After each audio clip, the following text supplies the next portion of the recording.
Ciao amici, I'm Master Leo Spitzerian. Today, I know. There's some of you out there that still will argue that it's better to buy store-bought dough than to make your own. And today, I'm actually gonna give you some tips and tricks that if you do have to buy some store-bought dough, this is the best way to proceed.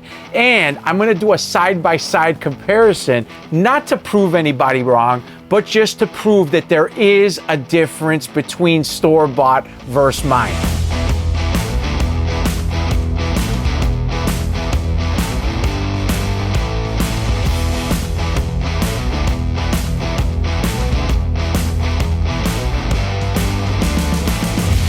"35 years, this never gets old." What I did was I went to the grocery store and found some dough. You usually find this around the bakery or maybe in the deli area. They have it packaged up already. This dough's been out for a little bit, and you can see it's nice and puffy. This is 1 pound, 16 ounces of dough. This dough ball cost me about $3.50. If I was to compare this to the dough that I make every single day, my dough comes out to be much cheaper, but you have to invest a little bit of time to get it. Now, when you get something like this, I'm gonna open this up. And the first thing I wanna do is I wanna gently pull this out. What I did was I went and I actually divided some of this dough already. And yesterday I took it out. I made individual dough balls. I made 2 8-ounce dough balls with this exact same dough.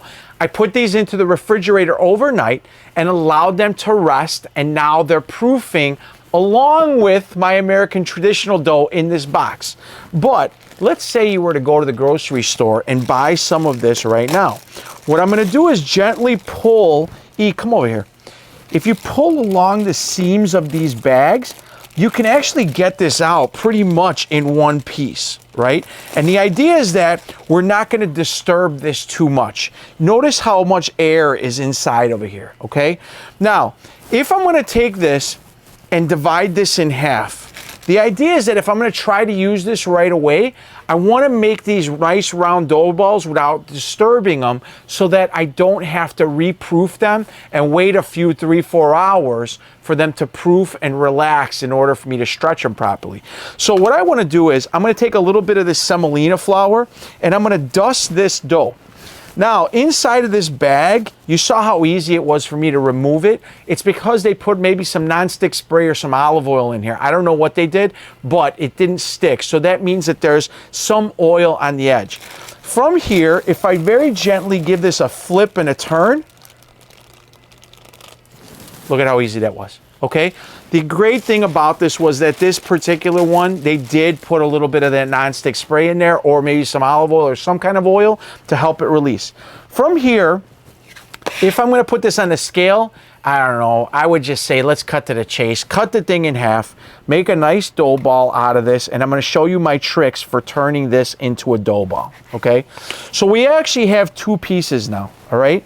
If we kind of firm this up, maybe we take the edges here. Come close, I'm gonna show you how I do this, all right?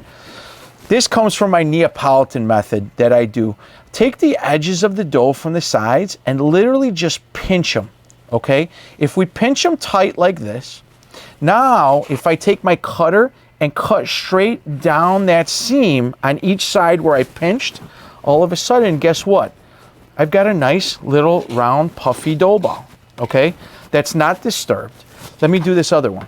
I'm gonna give this a little pinch on the sides, and you can see where my shape is coming from now, okay? From here, cut straight down, and we've got this nice little dough. These little edges, you can either throw them in the garbage or save them for something else. I don't know, I don't need them, but regardless, now I've got these little doughs. If I take this dough like this, I can go straight to stretching right now. What I would do probably, if you ask me, I would make a little tear. That little tear here is gonna cause this air to come out. Notice that I'm pulling at this and the air is not coming out too easily. It's because these doughs are made commercially. There's other things inside here besides just flour, water, salt, yeast, and oil, right?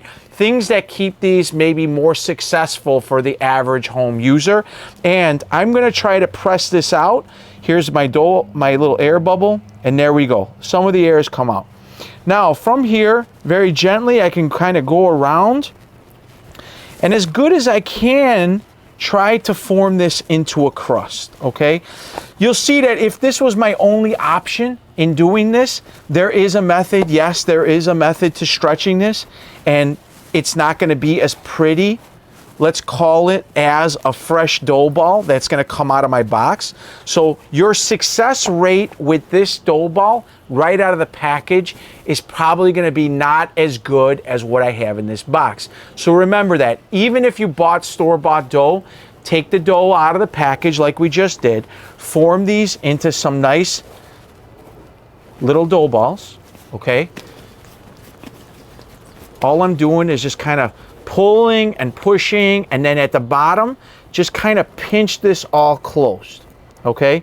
They're not gonna be pretty, guys, but again, this is saving you some steps because you bought this, right? From here, let me do the other one real fast. All I'm doing is kind of just taking some of this gas out, I'm pinching it closed, and then these would be ready to go to my next step. All I did was stick them inside my Blackstone dough boxes, and this now, come on close, I'm gonna show you what I did here.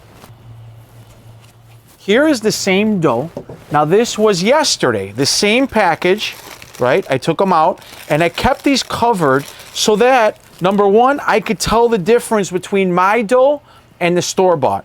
Now, because these rested overnight in that nice dough ball that I just showed you how to make, it's gonna be much easier for you to stretch these out. This one right here and this one right here, these are my American traditional dough. If you want the recipe, you can go back onto the Blackstone page and watch that entire recipe and how to make it. It's super simple ingredients that you can find at any grocery store as long as you're there, and then try to make it yourself, okay? Now, I'm gonna go ahead and I'm gonna make a couple pizzas. The store-bought dough is coming out first, followed by my dough. I'm giving them a dusting with semolina, and then I'm gonna put them on my work surface. Then we begin to work the dough as best as I can to get it into the shape. You can see the difference in what's happening with the store-bought dough. It feels a little tighter in my hands. Next up is my dough. Right away, the store-bought dough is much tighter. Look at the difference in the way that I'm able to stretch my dough versus the store-bought. A lot of it comes from the flour that they use at the grocery store. Now let's build. I'm gonna top these very simply. I'm using my American traditional pizza sauce, which you could find on my channel. I'm gonna put a layer of sauce on each of my crusts, and then I'm gonna start by using that low moisture whole milk mozzarella. I'm doing the cubes on this one. From there, I'm gonna add pepperoni. Go ahead and find whatever pepperoni you like the best, or any other ingredients that you like. And then I'm gonna follow it up with a little bit of that Italian oregano, and then I'm gonna give it just a little bit of a drizzle of some really nice roasted garlic oil. I've got both of my ovens set up to the same temperature. These are running about 600 to 650 degrees. I'm gonna bake these for about 3 to 4 minutes, and as I launch them, keep an eye at the difference of the bake. The store-bought dough has some extra things inside of that flour, so it's gonna wanna bake a lot quicker, so you're gonna need to keep an eye on it so you're not burning it. However, in the other oven, my American traditional dough wants to bake nice and slow. That same 3 to 4 minutes is gonna give me a much crispier texture. These are looking really good. I'm pulling my dough out first. This is the American traditional one, and now I'm gonna follow it up with the store-bought brand. I'm gonna put these up on my cutting board, and now let's take a look at them. Without a doubt, there's no mistaking in my mind which is the better crust, but I want you guys to keep something in mind. I'm a pro. I make pizzas every single day for a living. For me to stretch the store-bought dough and make it look like this, there was a lot of talent and skill that went into this. So at home, if you see that you're struggling a little bit, don't get down on yourself. It's just practice. I was able to make a respectable looking pizza with a bought dough from the store. The other thing I want to look at is, how do these look on the bottom?